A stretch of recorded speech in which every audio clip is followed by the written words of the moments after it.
ஆண்டவர் தாமே உங்களை ஆசீர்வதிப்பாராக. தியான கண்மலை நிகழ்ச்சியை கேட்டு இருக்க எல்லா தேவனுடைய பிள்ளைகளும் மனமார்ந்த வாழ்த்துக்களையும் நன்றி தெரியப்படுத்திக் கொள்கிறோம். இன்றைக்கு 1500வது நிகழ்ச்சி எபிசோடை வெளியிட கர்த்தர் உதவி செய்திருக்கிறார். இதற்காக என்னோடு கூட பிரயாசப்பட்ட ஜெபித்த துணை வீரர்களுக்கு நன்றி. என்னோடு இருக்கிற கர்த்தருடைய பிள்ளைகளும் ஆண்டவர் ஆசீர்வதிப்பாராக. இது அனைவருக்கு அறிமுகப்படுத்தின உங்களையும் அனுதினம் இதை கேட்டு ஆண்டவருக்குள் பலப்படுகிற உங்கள் ஒவ்வொருவரையும் கர்த்தர் ஆசீர்வதிப்பாராக. இன்னும் தொடர்ந்து இந்த அனுதின கண்பிடித்த நிகழ்ச்சி தடையெல்லாம் நடைபெற நீங்கள் ஜெபித்துக் கொள்ளும்படி உங்கள் அன்பாய் கேட்டுக்கொள்கிறேன். கர்த்தர்களை ஆசீர்வதிப்பாராக. இந்த நாளிலே நம்முடைய தியானத்திற்காக ஒரு வசனத்தை நான் வாசித்து கடந்து செல்லலாம். 2 சாமுவேலின் புஸ்தகம் 22ஆம் அதிகாரம் 1ஆம் வசனத்தை வாசிக்கிறேன். கர்த்தர் தாவீதை அவனுடைய எல்லா சத்துருக்களின் கைக்கும் சவுலின் கைக்கும் நீங்களாக்கி விடுவித்த போது அவன் கர்த்தருக்கு முன்பாக பாடின பாட்டு. அற்புதமான ஒரு பாருங்க. நம்ம 1500 சந்திக்கிற இந்த வேளையில் அருமையான வழக்கத்தின்படியே நான் தொடர்ந்து இந்த 22வது சுற்றை சிந்திப்பதற்கு ஏற்ற நாளில் ஏற்ற வார்த்தை கர்த்தர் தந்து நடத்துகிறார் என்பதற்கு இதுவும் ஒரு ஆதாரம். வாசிக்கிறோம் இல்லையா, தாவீது எல்லா சத்துருக்களின் கைக்கு.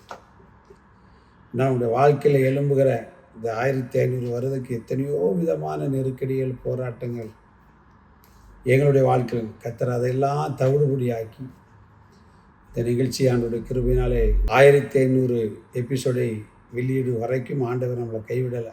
எல்லாவற்றிலும் ஜெயித்து தந்தார், அனுகூலங்களை தந்தார். அதே தேவன் உங்களுடைய வாழ்க்கையிலும் என்ன பிரச்சனை வந்தாலும் சரி, தாவீதுடைய வாழ்க்கையில் வராத ஒரு பிரச்சனை நமக்கு வரப்போகிறது கிடையாது. எல்லா சத்துடைய எல்லா சதி மோசங்களுக்கும் அவனை விடுவித்தார். சவுல் எழும்பினா, சொந்த பிள்ளைகள் எழுப்பினார்கள், எதிராளிகள் எழுப்பினார்கள், சொந்த வீட்டார் எழுப்பினார்கள். அவனுடைய வாழ்க்கை சரித்திரம் முழுவதும் அப்படி தான். அப்பா அம்மா விரட்டினாங்க, சகோதரர் ஒதுக்கினாங்க, நண்பர்கள் விரோதமாக வந்தாங்க, பிள்ளைகள் விரோதமாக வந்தாங்க. ஆனால் தாவீது என்கிறதான ஒரு ஜெயக்கொடி இன்றைக்கு வரைக்கும் பறந்துக்கிட்டே இருக்கு. காரணம் என்ன அப்படின்னா, கர்த்தர் தாவீதை என்ன செய்தார்? அவனுடைய எல்லா சத்துருகளின் கைக்கு விடுவித்தார். அதைத்தான் அவன் 33ஆம் வசனத்தில் சொல்கிறான் பாருங்க. தேவன் எனக்கு பலத்த அரணானவர், அவரின் வழியை செவ்வாய்ப்படுத்துகிறவர். வேறு ஒன்றும் கிடையாது. 1500வது எபிசோடை கேட்டுக்கொண்ட அருமையான தேவனுடைய நமக்கு பலத்த அரண் யார் அப்படின்னா கர்த்தர் தான். வேறு எதையும் வைக்காதீங்க. என்னுடைய வாழ்க்கையிலும் ஊழியத்திலும் கர்த்தர் தான் பலத்த அரண்.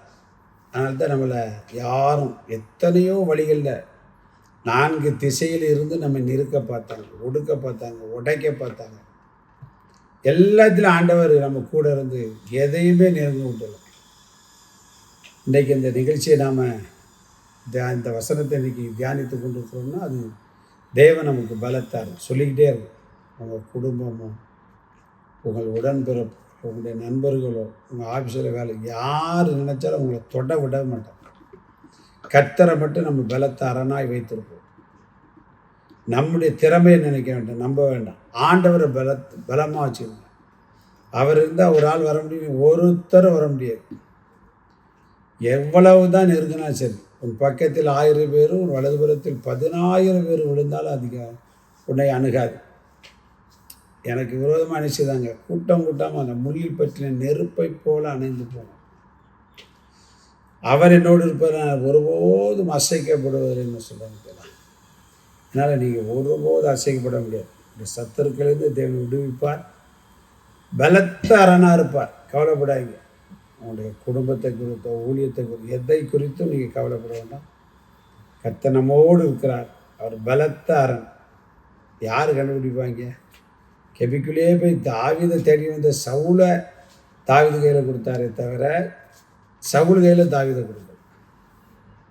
கோலியாத்தை தாவீது கையில் கொடுத்தாரே தவிர தாவீதை கோலியாத்து கையில் கொடுத்தார். அதனால் உங்களுக்கு விரோதமாய் வருகிறவர்களே உங்கள் கையில் தருவார்.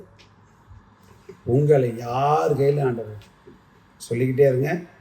கர்த்தர் எனக்கு பலத்தார். God bless you.